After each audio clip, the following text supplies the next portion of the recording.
Miami-Dade College Journalism Speaker Series. I'm your host, Manolo Barco. Joining us today is Maria Perez, the Minority Affairs Reporter for the Naples Daily News. Maria, welcome to the show. Thank you very much for having me. Maria, can you talk to us a little bit about your background, some of the newsrooms that you've worked in, and some experience that you had in your journalism career? Well, I started my journalism career in Spain, where I'm from. I was interning then and working in a couple of national newspapers, ABC and El Mundo, also in F Newswire, which is the largest newswire in the world in Spanish. Then I came to the US. I did my master's in Columbia University. From there, Manny Garcia recruited me to go work to El Nuevo Herald, which is the sister paper of the Miami Herald in Spanish. And then from there, I went to the Naples Daily News, where I'm working currently.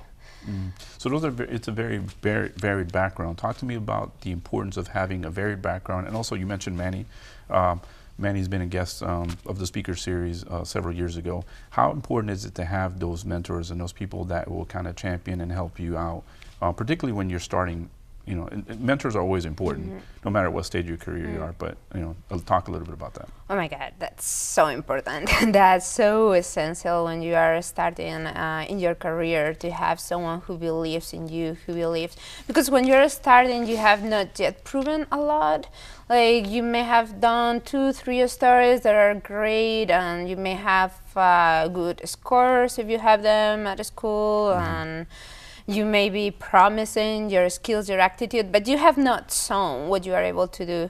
So finding someone who believes in what you will be able to do in your potential and gives you a chance and opens you doors, that's really important. For me, having Manny, he opened basically for me the doors of journalism here in the US by giving me a chance. It's also really important to find good editors and stay in touch with them. Good editors are very scarce right now in the industry. So if you ever have one, please don't separate. Don't let him go. Just keep in touch. Run by that person ideas that you have. Ask him about leads. Where do you go? Also, ask them about your career moves. What should I do next? Is this a good paper? Is this not? It's so important to have someone with more experience than you in this world, so that person can guide you through your moves. So that, like, if you guys have someone who kind of can be your guide in this world, please, don't lose that person. So obviously your academic background is pretty impressive. You went to Columbia University, you went to school also in Spain. But talk to me about the importance of actually getting practical experience. A lot of students make the mistake of thinking, okay, I have an A in my journalism JO1 1100 class, but they don't get a lot of experience outside of the classroom.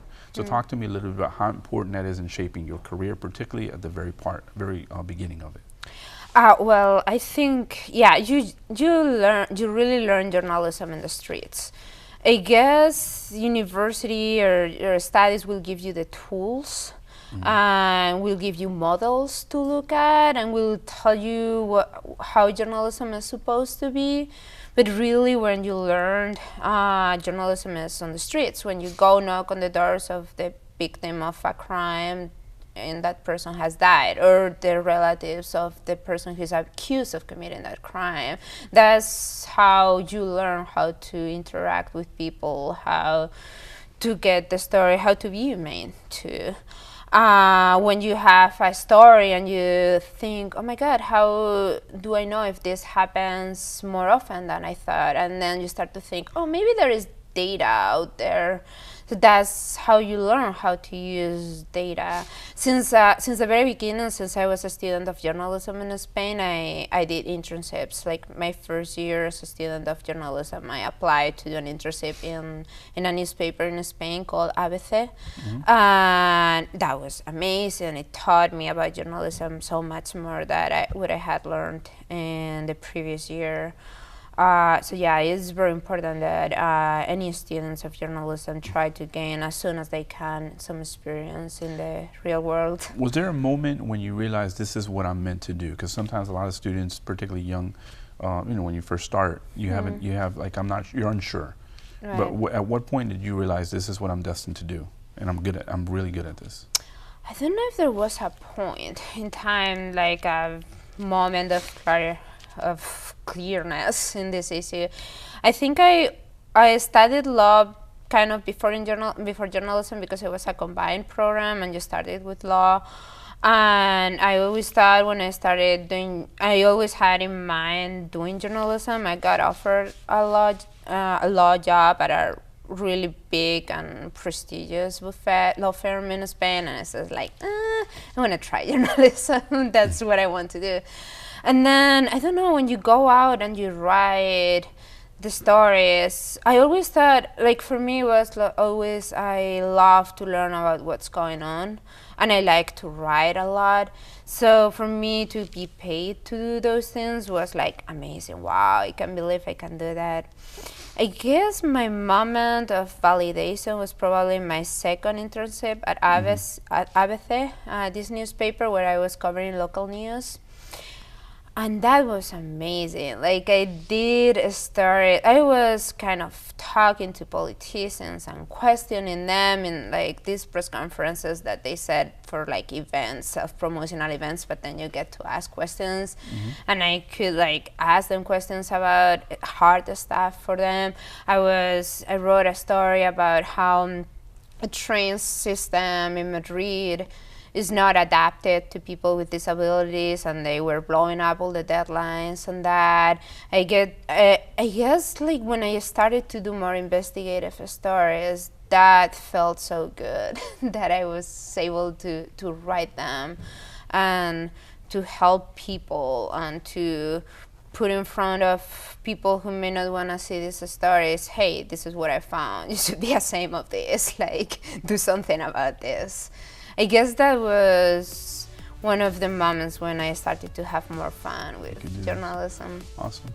Well, we're going to take a momentary break, and we'll return with Maria Perez.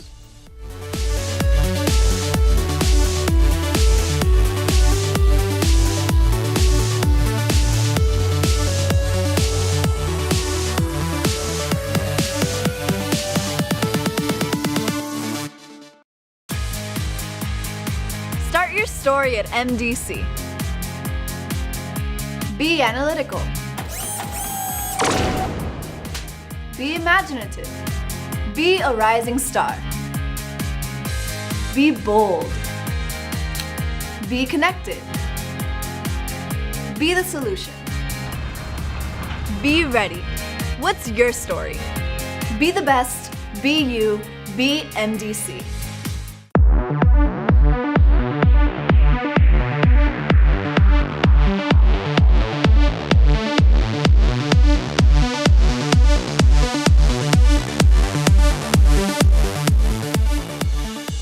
Welcome back to the MDC Journalism Speaker Series. We're here with Maria Perez today. Maria, talk to us a little bit about the George Polk Award and how that came about, the story that you did. Well, this is a story about undocumented immigrants who get hired to do very risky jobs, like in construction or landscaping. But then the companies they work for, when they get hurt, let me rewind a little bit about that. Then when they get hired, companies don't check their documents. That a very popular way of finding a job if you're an undocumented immigrant is to buy some social security card and a permanent resident card on the street. They are fake, obviously, and you give that to employers. Now, employers have the possibility of checking whether those documents are real if they use E-Verify, something called E-Verify. So these workers were hired by these companies without the employers checking their documents. But then when they got hurt on the job, then either the employer or the insurance company checked the documents and said, oh, you are undocumented, you shouldn't be here, gave us documents that were false. We're not going to pay for your benefits. They report them to the police, and these workers find themselves with broken ribs or amputated fingers or some other injury, not receiving any medical care or any salaries that will keep them alive while they are not working, and they get arrested, they get thrown in jail, they face criminal charges, and they face deportation sometimes too, and they are left to care for their injuries on their own. So this story, I started to think about it when there was a raid in 2014 in a vegetables packing house in Naples. State police raided the business, accused workers of workers' compensation fraud. But when some workers were let out of the packing house, they were telling us, no, they are only checking our documents, and if they are false, they are taking them to jail, and if we are legally here, they are letting us go. And in the charging documents, there was nothing about anyone faking injuries. There was nothing about anyone lying about money or asking money for a workers' compensation injury. So I thought that was very strange. How can people be arrested of workers' compensation fraud if they are not lying about injuries, they're not trying to get any money from a workers' compensation claim? And it turns out there was this law in the books that allows for immigrants who are hired with false papers, who presented false papers, to be arrested, accused of this charge. So I covered that, the Spot News. In the end, all these immigrants, more than 100 immigrants who were arrested, were given pre-trial program. I don't think any one of them was deported, or at least ICE and the Obama administration said that they were not gonna pursue that deportation proceedings for them. But they kept thinking, and I saw some evidence that there were more workers who were arrested across the country, so that's how I set to find more about this, what was happening with this. And how do you go about getting a story? I'm assuming you faced a lot of resistance, and also the subjects that you needed to interview were probably very hesitant to talk to you. How did you gain confidence? How did you go about getting this story? That was tough. I was very nervous. I was like, oh my God, no one is going to talk to me. When I started to interview workers, it was after Donald Trump had been elected, and the immigrant community was kind of more afraid of talking to the press and in general being in the spotlight. So I tried to do it on the phone, doesn't work. So basically I had built a database of people who had been arrested for this issue, and I had put there the addresses. I built a map. Because I was in Milwaukee at the time, I did this story in part thank you to the O'Brien Fellowship that paid for my time devoted to this story. Took a plane to Florida, and I started on a 4-week road trip, basically knocking on addresses all across Florida. I think like my average was 1 out of 5 people would talk with me. So like 1 out of 5 addresses I knock on, there would be someone who would talk to me. It was difficult to get them to be able to use their full name. I'm very clear on that. In this situation, I feel like with people who are not used to the media, you have to explain what you're gonna do, and you have to leave it very clear whether they want, whether they are comfortable with their name being used or not. Obviously, I could, for this type of a story, I didn't feel comfortable using or writing in people who didn't want to get their names used, because I needed names, needed to like show what was happening. So it basically came to talking with a ton of people, and of those many people, there were a few who let me use their name, and there were even fewer who let me use their photos. And I guess after talking with so many people, the main character, the main person in our story was great. He let us He opened the doors of his house for us. He let us take photos and video, hang out with him. He was very open with what happened. So it came to, I guess, knock on doors, let people see your face, be very honest with them. This is what I'm doing. I cannot promise this is gonna save you in any way, but it's a way for you to tell your story, not being dismissive, and just being very open, and then talking with many, many people. And what happened as a result of the story? What came about? And also the feedback that you got. I'm sure there was social media. There was a lot of people that were probably not happy about the story and people that were obviously happy about the story. So tell me a little bit about the feedback and also what happened as a result of the story. I guess we were very careful from the beginning to cast it not only as these people are suffering, but also these companies are taking advantage of this situation. These companies are employing these workers in jobs where they know a lot of the candidates are gonna be undocumented, and then when they get injured on the job, they cut them out of any of the labor rights they may have. So we try to focus in that kind of hypocrisy of the system that we have. So I guess that kind of made the comments of people who don't agree and are against illegal immigration a little softer, because we were exposing the companies, we were exposing the people who were taking advantage of it. Never mind. There were people who said no, this wouldn't have happened to them if they hadn't come here. They are their opinions, and like you can learn from those opinions. But the funny thing is, they also said usually the companies would be punished too, which didn't happen. Like, we only found one employer in 10 years who had been arrested, accused of knowingly hiring workers with false documents. We're going to take a momentary break and we'll return to the Miami-Dade College Journalism Speaker Series.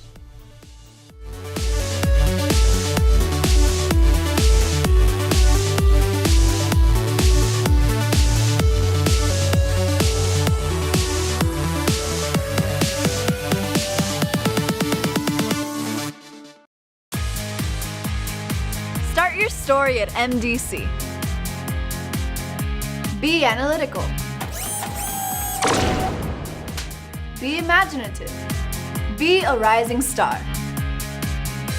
Be bold. Be connected. Be the solution. Be ready. What's your story? Be the best. Be you. Be MDC.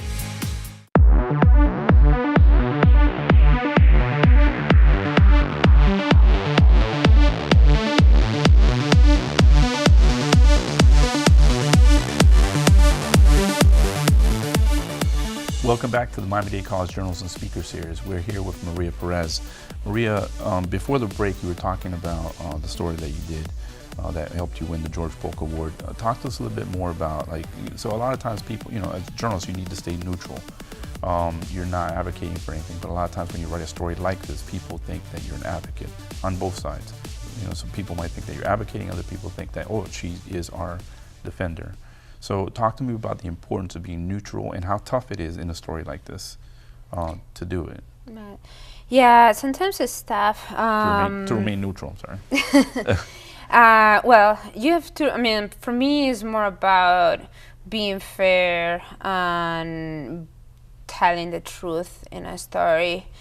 And with that, I mean, you cannot shy away of exposing injustice because someone is gonna think you are advocating for the abused.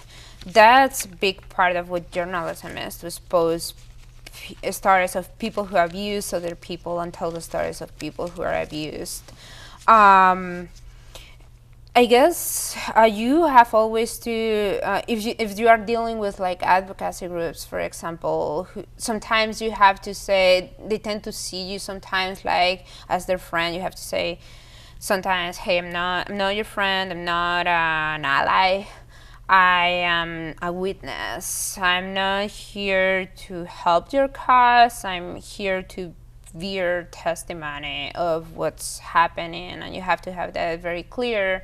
And sometimes you have to say that, and like for the most part advocacy groups know that, but sometimes, like, you can have a very good source and like the lines get a little bit blurry, and like you have to like you have to remind that person, and I think they appreciate that. You have to give the first share of comment to the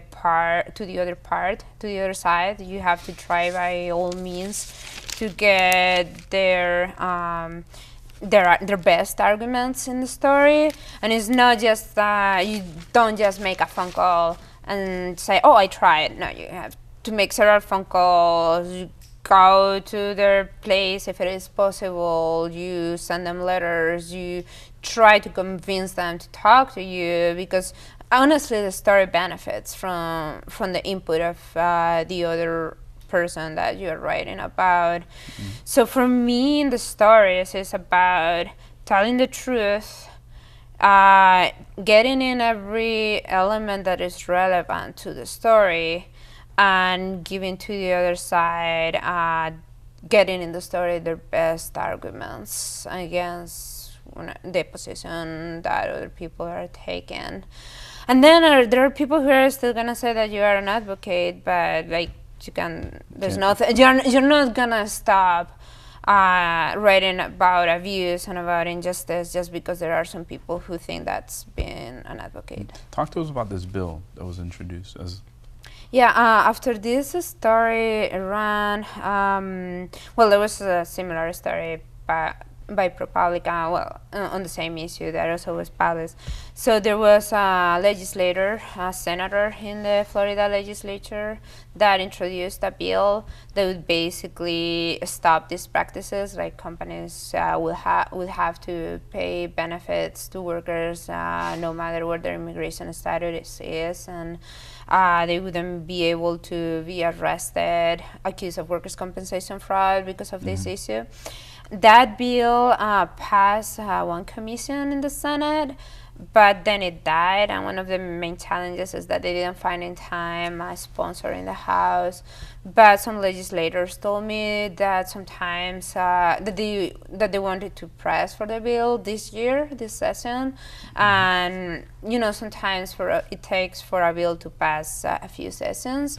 So don't know what will happen, but yeah, there was at least some attempt to reform the law. Maria, can you talk to us a little bit about some of the more interesting stories? It doesn't have to be necessarily your top stories, but maybe some that are quirky, a little bit offbeat, something a little bit different that's happened in your career. I don't know. In Miami, I covered a lot of crime, a lot, but that's not happy or quirky. There's one story that is not important, but I liked a lot. It was about the 75th anniversary of Mexican, a Chicano couple from Mexico who used to work in Immokalee. Immokalee is an immigrant town in Collier County, and they were having their 75th anniversary, wedding anniversary. So they were very old, but the husband always bought flowers for the wife, and they like to dance, and they seem so happy. So diving in their story was a way to show the important. They used to be migrants. They work in agriculture, and they moved from Florida up. So looking into their 75th anniversary was a way to look not only into their lives and into this amazing story of like a couple who have been together for 75 years and they don't hate each other, but also in the history of these migrant workers who came from Texas to Florida and have this family, and how things used to be at work when they migrated, and how things were changing, and the history of Immokalee. I like that. It's a Change of feature. pace. Yeah. It's not a watchdog piece, but I kind of like doing that. There was also a story that I like, although it was very tough. Got an interview with a victim of sex trafficking. Well, a few interviews. So I was able to get with her into like the mechanisms of how it works, how it feels for a person to be a sex slave, how it works in your mind, how you can be a prisoner of someone even if you're not tied with chains, and kind of allow me to open a window into another world. So that's another story I liked, although it was not joyful to do it, but I like doing. Then there are some the stories that I like the most are stories about people who are vulnerable and are being exploited. I wrote about a worker who died on his job, but his family didn't get any money. That's different from this story. Or about low-income residents that were being foreclosed because of past maintenance fees that were really, really expensive. Kids in Collier County too, immigrant teenagers who were not allowed in high school because they were deemed too old even they were 16 or 17. So you get to meet people from all walks of life. Maria, thank you for being on the show today, and we will return to you next time at the MDC Journalism Speaker Series. See you soon.